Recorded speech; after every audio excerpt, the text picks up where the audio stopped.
The clinic reeked of antiseptic and fear.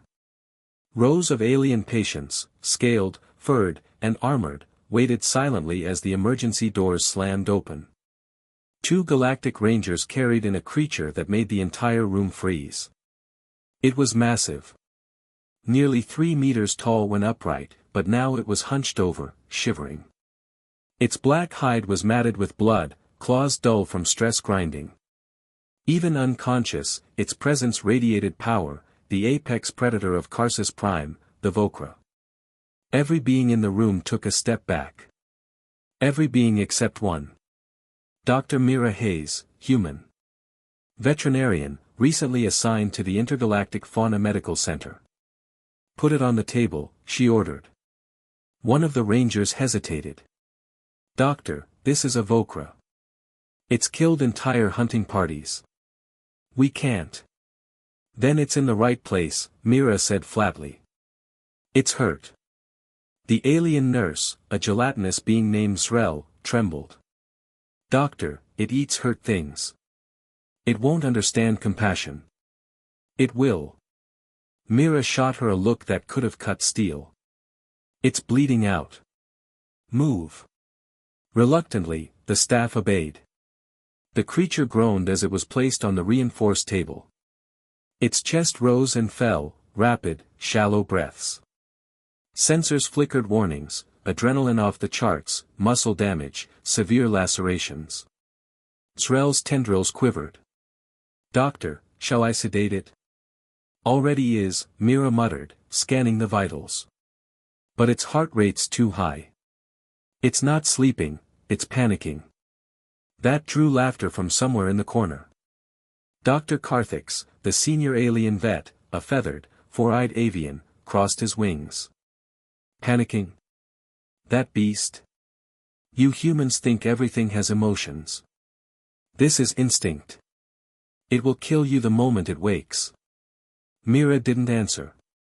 Her gloved hands moved with practiced precision, checking wounds, sealing torn flesh, applying regenerative gel. But something was off. The creature's pupils, slitted and gold, weren't constricted like a predator ready to strike. They were wide. Frightened. She spoke softly, almost to herself. It's not angry. It's scared. Dr. Karthik scoffed. Scared? Of what? Of us. The avian barked a harsh laugh. You're delusional, human. That thing is top of its food chain. Fear is a concept for prey, not predators. Mira finally looked up, eyes hard. So is pain. But I've seen lions whimper. Wolves retreat. Sometimes, the strongest break in silence. The alien vet clicked his beak dismissively. You risk your life for an abomination. If it wakes, your bones will be decoration. Then I'll be decoration with purpose, Mira replied, and turned back to work. 2 hours later, the clinic was empty except for her and the recovering Vokra. Its breathing had stabilized. The wounds were closed. Mira sat beside it, exhaustion written across her face. She spoke softly, not knowing if it could understand. You fought something, didn't you? Not for dominance. For survival. The creature's golden eyes fluttered open. For a heartbeat, time stopped. It saw her, tiny, soft-skinned, unarmored. A prey creature by every galactic definition. And yet, she didn't back away. The Vokra's throat vibrated, a low rumble that shook the air. Zrel's sensors screamed a warning, but Mira raised a hand. No. Listen. The rumble shifted, less threat, more tremor. The alien term was Kevran, a sound of distress. Hey, Mira said softly, you're okay. You're safe here. Dr. Karthix appeared at the door, feathers fluffed in alarm. You're talking to it. That's not communication, it's manipulation. It's calming down, Mira said. Its cortisol levels are dropping. Look. Indeed, the monitors showed it, the heartbeat slowing, tension in its muscles easing. Karthik shook his head. Impossible. You're taming a killer. No, Mira corrected, her tone gentle but firm. I'm treating a patient. Days passed. Word spread across the station, the human vet who healed the predator. Some came to mock. Others came to see. Most just didn't believe it. When the Vokra finally stood again, towering over Mira, the guards were ready to incinerate it at the first sign of aggression. But it didn't attack. It bowed. A slow, deliberate motion, head lowered, eyes closed. Submission, respect, gratitude. No one in the galaxy had ever seen a Vokra do that. Mira just smiled softly. You're welcome. Dr. Karthik was speechless. You've made it, tame. Mira turned to him. Not tame. Trusting. The avian's feathers ruffled.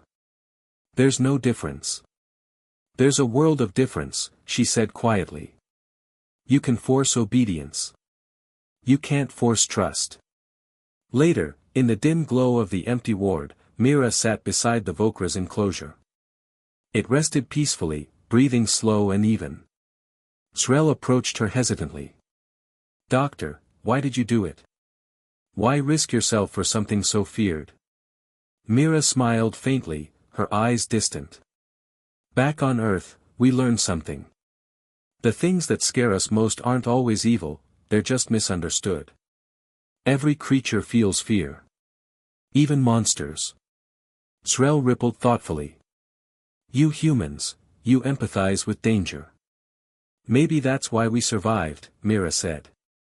We look at the fangs and claws and still say, let's understand it. That's what makes us dangerous, Srel. Not our weapons. Our compassion. Weeks later, the Vokra was released back to its home planet. Before departure, it pressed its forehead gently against the glass of the quarantine chamber, its way of saying goodbye. Mira touched the same spot on her side, smiling. Stay out of trouble, big guy. When the shuttle left, Karthik stood beside her. For once, his tone was softer. Perhaps your species' madness has merit. The galaxy has always feared predators. You taught one to trust. Mira looked at him, the faintest hint of pride in her voice. No. I reminded it that fear and pain don't have to end in violence. The avian nodded slowly. You humans, you see things no one else does. Mira chuckled. We've always been surrounded by monsters, Karthik.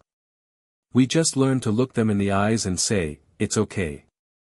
As the stars reflected in the clinic's glass, the universe felt just a little smaller, and a little more human.